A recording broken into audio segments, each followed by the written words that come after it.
Make that big boss less special. It ain't no game, but they saying welcome to the second level.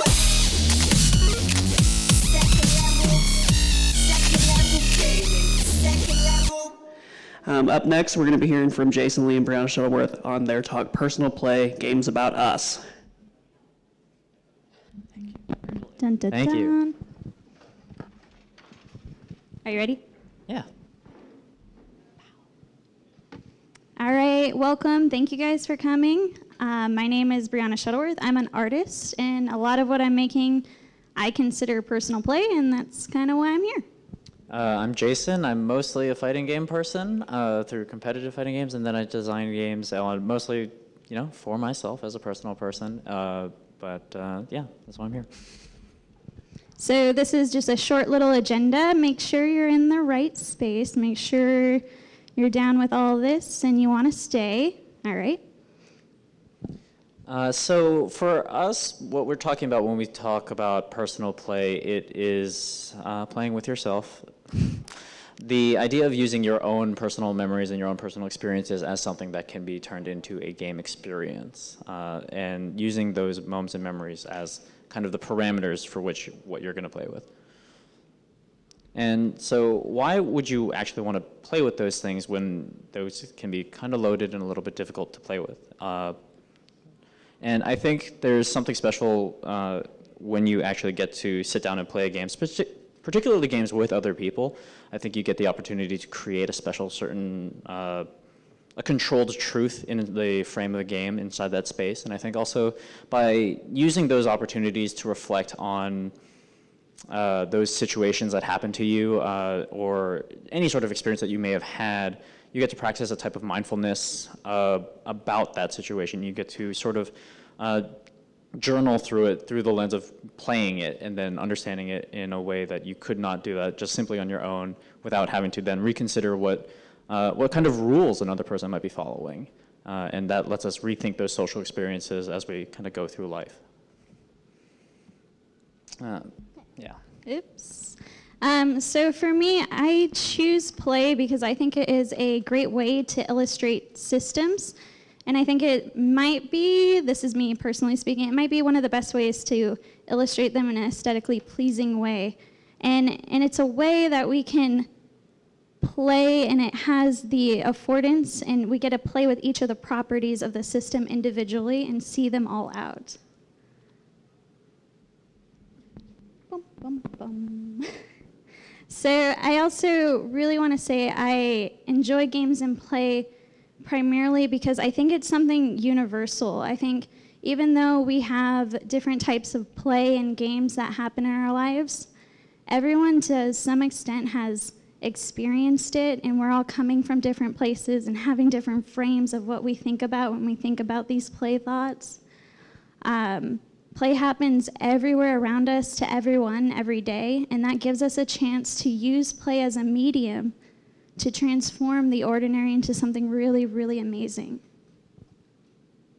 And so for us also, a part of this personal play ethos, I suppose, is built around playing specifically in analog. And you can, I think, move on to the next one. And there's particular reasons for that. For me, I think that the biggest part about it is that you get physicality. These are mahjong and domino tiles. Physicality with specific objects allows you to do things that are just simply not possible digitally or virtually. With a physical thing, you can have the opportunity to break that physical thing, although maybe you won't. But with a personal game, that you could. The idea that you could break your controller and then have that piece that you've broken then be something that you continue to play with as a representation for any sort of trauma, or just the idea that you get to feel this. This is real. This is in your hands. One of the things in mahjong, I think, is this is a good example of something that you can only do because you have a physical tile in your hands, is that mahjong tiles are carved very deeply. So you can actually feel them in your hand without actually looking at them, and you can figure out what it is because everything has a unique carving on top of it. And so as a result, you can do certain power plays when you're playing with other people at the table, and that is to pick up a tile, feel it in your hand, and then play it down on the table, knowing what it is, and that demonstrates a degree of confidence that you can express through that play only because it's a physical thing. It's not possible in the digital space. And so another reason to look at analog is, I mean, there's an obvious, it's removing a technical limitation for people as designers. Analog has a different set of expectations, which is really exciting. For me, it allows me to not focus on just an illustrative look at games. It frees me of this detailed thing where I'm allowed to look at the core of the experience. What is it that I'm really trying to get at? And there's this fact that we're trying to look at the systems that we create and how we design and perceive them. So I'm going to sit there and I'm going to make a system. I'm going to make this thing that I think represents this experience that I have, and you're going to come in as an audience member with this completely different frame, and you're going to bend your frame around what I just made, and it's going to create this really great projected identity that can never be replicated. It's going to be different for every person. There's also this real cute moment that might happen where you like brush someone's hand. There's a degree of human touch that I really love in analog. It's so beautiful. And you also have this history of it in your life, your first time with a board game, sitting down with the family, learning math. So my school would do poker cards for math, and just all these little things come into your life, and they come back when you're playing in an analog space. And, you know, frankly, like, playing analog is how we all learned how to do it. Yeah. That's just how it started, right? Where's mom? Like, that's the very basic game that you all played as a child. And to that point, I think the big benefit or not really a benefit, but something that you can really do in playing with your own personal history is that you can start using things that are specific to you as objects that have meaning not only created from the game itself, but also in your own personal life. It's one thing to use a game piece, like a chess piece that's, you know, mass-produced. It's an entirely other thing to start using something valuable as your chess pieces and treat them as something that, say, is broken at the end of the game, if that's the way that you might want to process that moment. Then you can start say, hey, this game is based on a true story. Here are the real objects that had happened in it. And you can re-examine those relationships between those specific things and recreate through rules, essentially, the relationships that they actually have with one another, because it's not just the object that had the full meaning. It was the way that object related to you in a certain way. You could take you know, an article of clothing or a piece of jewelry that you may have had, and then you can try and convey that narrative of what happened as you understand it using those objects that have that meaning to you, and as a result build new relationships to those things, because as you continue to play with it, it will necessarily take on new meaning, and you get to process that. You know, if you have your own diary entries, those are just things that you perceived it to happen a certain way. As you recreate it narratively for that specific moment, you then have to consider what other people were writing essentially in their own diaries. Okay, so now that we've talked about that, I'm going to say, I want to make it more abstract. So there are 3 things that I'm talking about when making a design abstract. So number 1, remember, abstraction is the process of removing. Number 2, it can just be an idea, it can be a theory. Number 3, it's this freedom from complete illustration. So I'm going to break down a game that I actually had here last year, and just really, really briefly, I had a game called Me and Mom, and this is a personal game I made about the relationship I have with my mother and a few events that happened.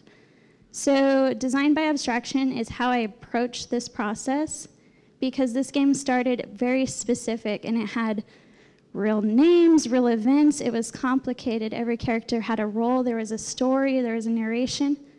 And then I removed everything that I thought was mainly just for me. I had to remove what I believed was just the little details so that I could bring more people in to have a bigger experience. Click. Maybe it doesn't want me to click. Okay.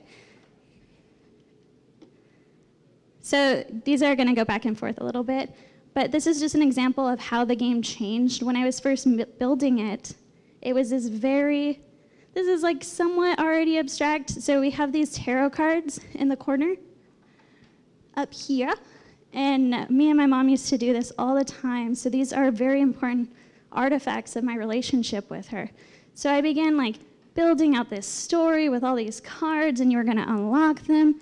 And it was still really touching, and I think it had the narrative possibility, and it just ended up being cut. I just realized this wasn't a necessary part of the game, although there are still remnants you might find on the board.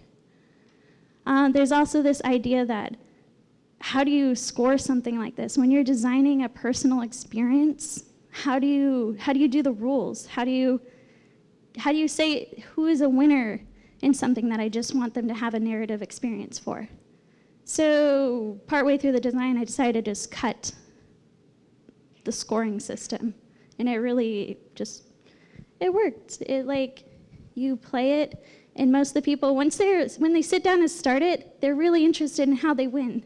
When they get to the fourth board, they don't care anymore. They're there for the story. They're there for the meaning. So then you have another example. So this is Jamais Vu. This is actually out there right now. This one started from a state of abstraction, and this one has the narrative wiped completely from it. So I will be the only one who knows that narrative journey unless you ask me. But this is the fun part. Sorry, Yeah, a little shaky. so for making money off of this, I guess it's sort of weird to talk about this now, but so when you had made those things, right, you had to take those specific things out of it, mostly so that they stopped being so personal. Yes. Right? And you started to craft them into something that was a little bit more producible for other people because you had those experiences that you started with something very specific, and then you kind of grew out from there, right? And this is really, I think if you take away anything from this, it's to think about game design as something that you can do just for yourself, and also on the same level as something you might see at your local art fair, or, something like at an event like this.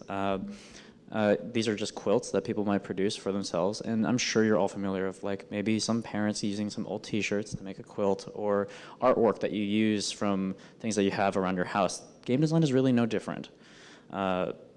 You can do these things. You could have personal small games that are just essentially boutique things made for one person to another person. That is incredibly, I think, beautiful about what we can do here and say, this is my, to give a game that represents the experience between yourself and another human being is, it's exactly like the quilts, but it's something that you all are equally capable of, for certain. Yeah, so it's just these types of personal experiences, they should be able to exist in all these worlds. So while I don't think you should be dissuaded from asking for money, I think you should also know it's okay to make a game that's just for you. It's okay to put that game in a box and put it in a storage unit, never to be seen again.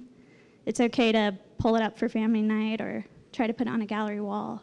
Like, this is important. Your time is valuable. Yeah. That's it.